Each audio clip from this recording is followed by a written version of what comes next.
My name will be on the back. Well, first of all, I want to say thank you for having me come by. It's definitely a pleasure for me to be here. I've worked with some of you before, and I've talked with Jerry quite a bit. Karen, we've kind of talked on Facebook a bit, and Steve. You're Steve, okay. So we've talked on Facebook too a bit. So, I don't Facebook. but that's okay. It's an equal pleasure to meet you two today. So, I'm hoping I can give you some help, a little bit of information today on the topic of demonology. I want to first of all make it plainly clear I'm not a demonologist, but a demonologist is really someone who specializes in the study, classification, and theology of demons and the hierarchy of demons. But I do have a pretty good knowledge of it, and as Jerry is aware and maybe has already shared with you, I was also the victim of a demonic haunting. So I have firsthand knowledge of what happens and why you should take precautions and be aware of what it is that you could potentially run into when you're doing these investigations. So it is very important to be aware of that. We'll talk about that a bit more as we go here. But I do have a handout I'd like to give to everybody. This is kind of rather than do a PowerPoint, which I hate. Yeah, I know. I feel the same way. I hate putting them together. But this is just some basic information for you that you can take out of here today. We'll kind of go down through it a little bit as well.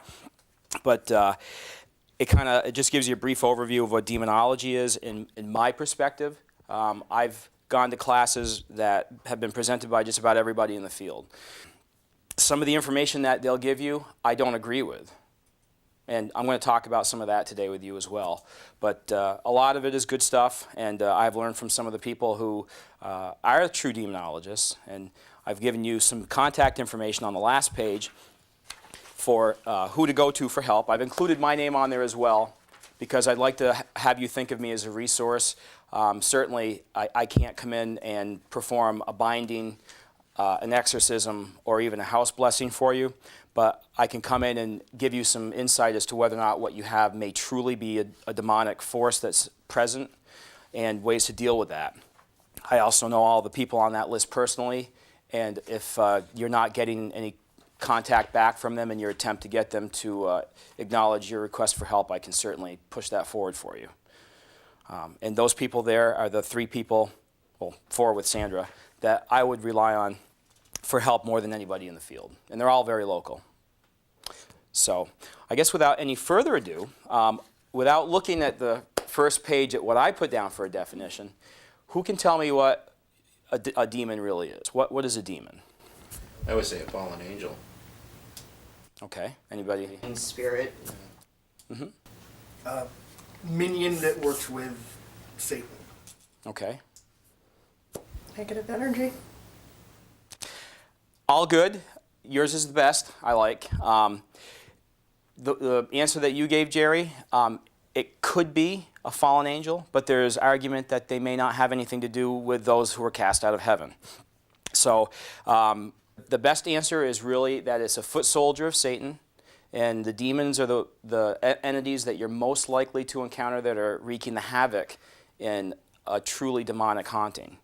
These are the ones that are really kind of the mindless minions that, as Stephen said, that are out there that are doing the work for something that's behind the scenes that's pulling all the strings.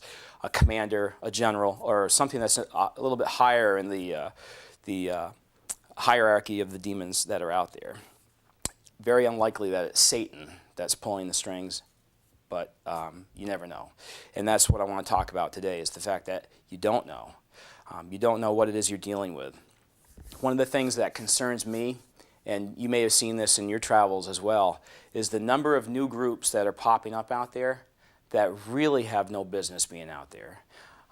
They go out and they post on Facebook, investigation tonight, and fill in the name of the town. Can't wait, it's going to be fun. Going to hang out with my peeps. When I see that kind of stuff, to me, it kind of looks like what they're doing is they're not seriously looking to provide any help. They're going out there recklessly, just trying to have a good time. That's dangerous. It's not just dangerous for the client, but for them as well, because they don't have a sufficient knowledge of what it is they're dealing with. And I'm not saying that you can't have fun going out there and doing this, because you should, but you should have a fascination more than you should have for a zest for having fun for doing it. Because you don't know what it is you're dealing with.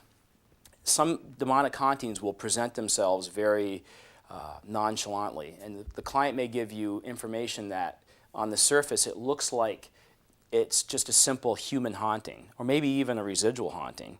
And that's what the demons want to do, because the power that they have is through trickery, deceit, beguilement, and treachery. They have no other powers. They're not gods. So they're not God-like.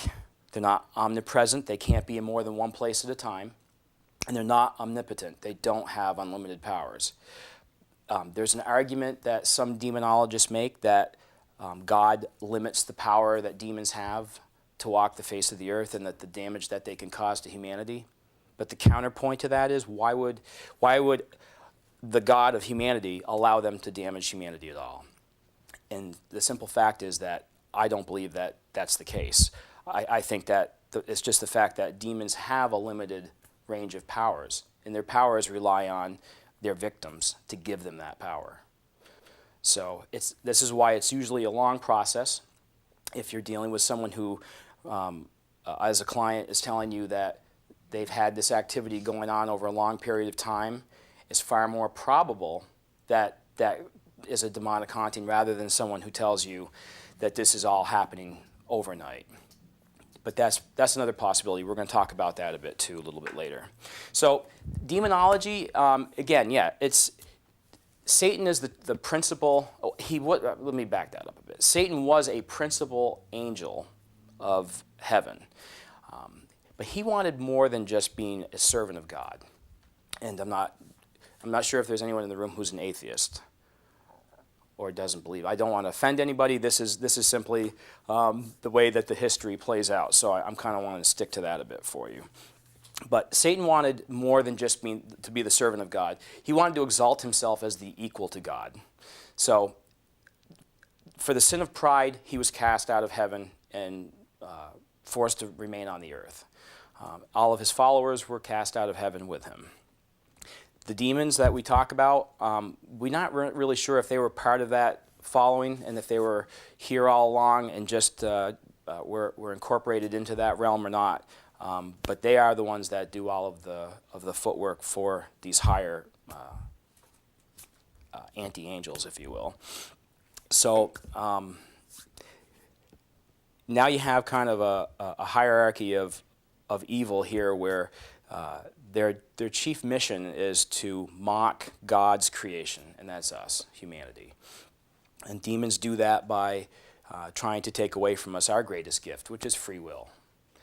And the process of removing your free will is a very slow one. It takes a long time for most people. They'll do that by trying to bend your will by torturing you, by breaking you down to the point where now you've just submitted to them. And that is what possession is. They will possess you. They're jealous of the fact that you live in a fleshy body and you've been granted the gift of life, which they don't have.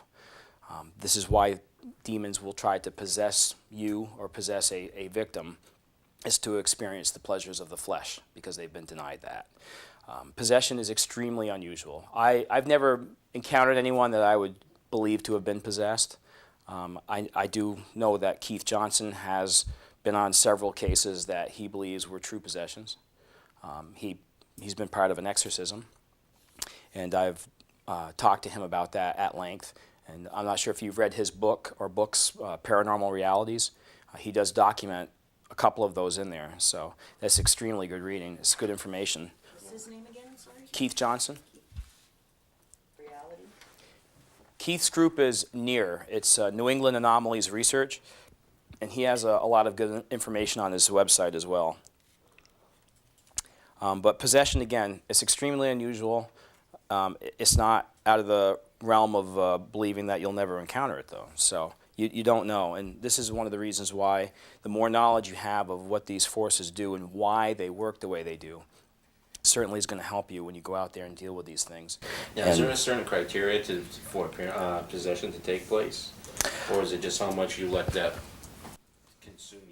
It depends on a number of things, and certainly a demon's going to target someone who is more susceptible to having their will taken away from them. Someone who is physically or mentally drained, maybe suffering from a great deal of grief. Grief is an extremely powerful emotion. It lasts for a long time. It's draining physically and mentally. And the more your defenses are let down, the easier it is for them to target you. So a person who's undergone a traumatic incident or traumatic lifestyle is probably going to be more susceptible to having that happen. If there is an opportunistic demon that's in the area or for whatever reason encounters that person. So that, to me, that would probably be the profile if you're looking for someone that's probably susceptible to having that happen. What about children, like a child, like if a demon went after a child? Wouldn't it be easier for a child because they're fearless? I mean, It's happened before. It's been documented. But as far as it being easier, I don't know. A child's will is really developing as they grow. So I don't know. I don't have enough knowledge of that to really answer that for you, Karen. I wish I could, but is it possible? Absolutely. Absolutely. But again, that's something that I don't think you'll really have to worry about, but you may have people that are going to report that to you. So there's things you can look into to see if maybe there's some merit to their claims. You know, someone says, well, my sister is possessed. I just know it. There's things you can look for, and I've actually included that for you on the second page. There's things you can look for that are more than just subtle clues of whether you have a demonic presence. Because you're going to hear a lot of people will say, I woke up with scratches. There's hot spots in the house. Various claims like that, and or the smell of sulfur, the smell of sewage. Those, to me, they have a very minor potential of being a demonic haunting. And so many things you can point other way. That's exactly it. Yeah. That's exactly it. And we had a case in Pittsfield, Massachusetts, where we had the reports of these two people who were living in an apartment. One of them was waking up with scratches every day. And they smelled sewage, they had hot spots, they had all of the classic things that they felt, and I'm going to stress that, were demonic. And upon our arrival there, the first thing we found after we realized that the whole neighborhood was waiting for us to show up, but the first thing we found was that the bookshelf was filled with books on the occult, the paranormal. They disclosed that they were fans of ghost hunters and all of this. However, the things they claimed were really happening. They really were. But knowing that those things really don't mean a whole lot without some of the other indicators, which I've listed here, and we'll go over them, I kind of figured that there were easy explanations for it. The first one was there was a tremendous mold infestation in the basement. And black mold will cause, whether you're allergic to it or not, it will cause welts in your skin to appear that appear to be scratches. And this one person in the house was having that happen frequently. I had black mold in my basement just removed. And it's something that a lot of people will overlook. It will cause burning and itching watery eyes, which can cause your vision to not function as well as it should, which may cause you to think you're seeing things. It can cause respiratory distress. It can, in some instances, even cause hallucination. So depending on the extent of the infestation, one thing we always check for at any investigation that we do is a mold infestation, because it could play a role in just about anything that people are experiencing. now this is something that you would just see as you go, like in the basement or anywhere. It would have to be moist, right? For mold to be growing, it needs to be moist continually. So the things you can look for stains on the ceiling, stains on the wall. That's the things you look for upstairs in the house. You can ask if they have active leaks when it rains outside. If that's happening, and you can actually see the stains through the tiles or on the walls, that means that if it's wet enough for the sheetrock to get stained. It's been a lot of water going down through there. And if it's an older house with older insulation, it's probably absolutely loaded with mold. The best indicator, if you can smell it, there's a lot of it. You walk in and you smell musty, really moldy smell, mildew. New Bedford. Did you go to New Bedford? That was kind of like that. Yeah. That was, And if you can smell it, you're breathing in the mycotoxins that the mold is releasing. And those mycotoxins are what cause you to have any type of reaction, allergic or otherwise. Yeah, I always felt when I went in my basement and I had mild black mold, it would just cause me to start coughing really bad. So Yeah. I would leave. That's a classic indication that you're breathing in mold. Thank God it's gone. And the basement's the other thing. Damp basement doesn't necessarily mean you're going to have mold, but it's a good sign that there might be, especially if there's a lot of things that are down there piled up, old furniture and just trash. And I've been in some basements that were absolutely a nightmare to walk through. There were tunnels, and my own basement up in New Hampshire I had a lot of stuff down there, but it was dry, fortunately. So, but the more stuff you put down in the basement, if there's moist conditions down there, mold's going to be opportunistic and it's going to grow on that because it can feed off almost anything.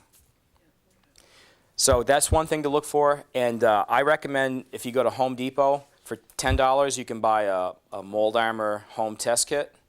They're very easy to use. I think I have one. I always take one with me. They're simple. If you get to an investigation, the first thing if you suspect mold, set it up right away because you have to pour the solution into the Petri dish and it takes about an hour for it to set. So you don't want to do that at the end of the investigation. Or you can leave it with the client if you want them to go ahead and just test something. But it's best to know, and it's interesting to see what you get for results on that. One thing not to confuse with mold is something called efflorescence. Is anybody here familiar with that term? Okay, I'm glad I mentioned it. What happens when you have water passing through mortar or cement? The mineral salts that are in the mortar will pass through with the water.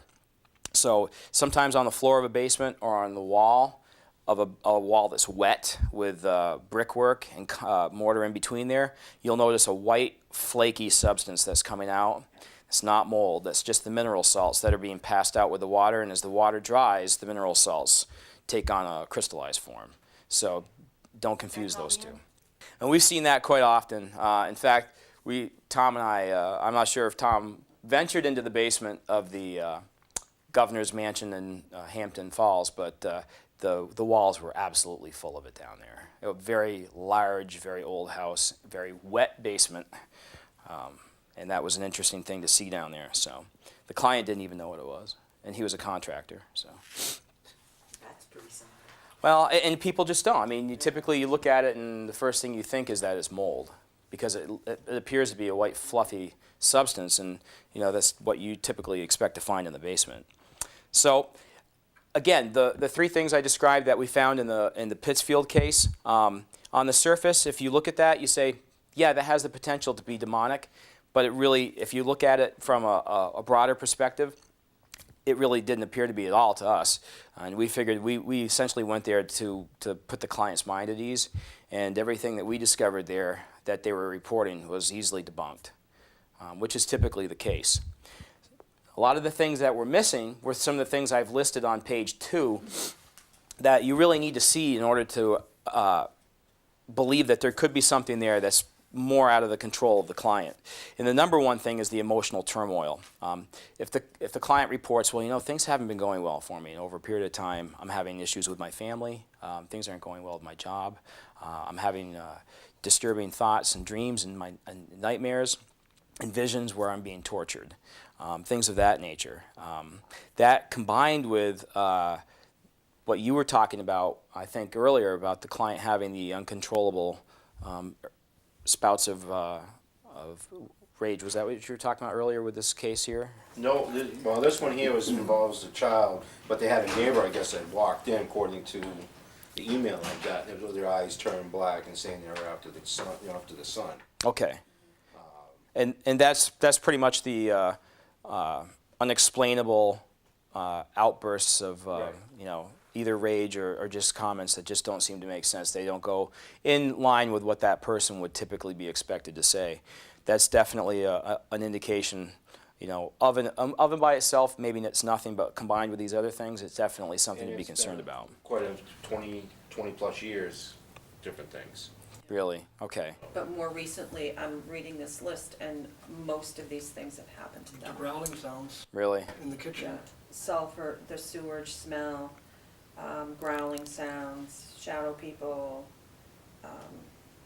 verbal outbursts. I mean, most of this stuff, nightmares. Mm-hmm. The growling is significant. Yeah. That's not a good sign. Which case is this? Orange and orange. Oh, the one, yeah, I didn't go to that one. The black masses is an interesting thing because there's been a lot of debate about shadow people and the significance and whether or not just a shapeless mass on the ground is a shadow people or shadow person, if you will. The school of thought that I really kind of adhere to is that these are imps, which is the lowest of the bestial spirits. They're even lower than a demon, but you tend to find those at a true demonic haunting. So it's something you definitely don't want to dismiss. We've encountered them many times, and I've seen them in locations where we did turn out to have a demonic haunting there as well. They can be very powerful. And We did get a shadow, and it looked like the shape of a man, okay. large. Apparition, did it appear to be human formed or just shapeless? Was You actually, you could see head, shoulders. Okay. Yeah. because we actually went back, what, 2 or 3 hours trying to reduplicate, and the only way you could do it, I actually had to get on the ground and kind of come up and to reproduce the same figure. Really? Yeah. Okay. I would call that more of a shadow person than a black mass. And yeah, is this the same case? Same place. Same place, okay. All right. Yeah, and the black masses, again, themselves, we've seen them lift people off the ground. So they're not to be dismissed, even though they don't appear to be anything that's harmful, because they're confused oftentimes as they're just shadows, and people will see a shadow and they'll assume that, well, there was a black mass in there. But how many times have you had reports of apparitions and you've gone and the lighting, they've got 15,000 mirrors and china cabinets, and every time a car goes by. Yeah. So, I mean, that's a common claim. It's something that if you see one, you'll know it. Believe me. So, you know, it's easy to dismiss when you get there, and it's certainly when you get there and you can see what they have in their home. If they've painted their living room with enamel paint, I've seen it happen. It's extremely reflective. And even that door right there, that's the entrance to this room right here, is extremely reflective material. So it doesn't take very much. But when you look at things, you know, as a layman or just a client, they look at that and they dismiss it. They see it every day. So they don't suspect that that might be what's causing what they're seeing. But we need to be more observant when we go in as paranormal investigators to realize that that's what's going on. And again, if you see something that actually is a bestial spirit, you're going to know it. You're going to know it because you know that that's definitely something that can't be a product of a reflection or just a shadow from something that's in the room.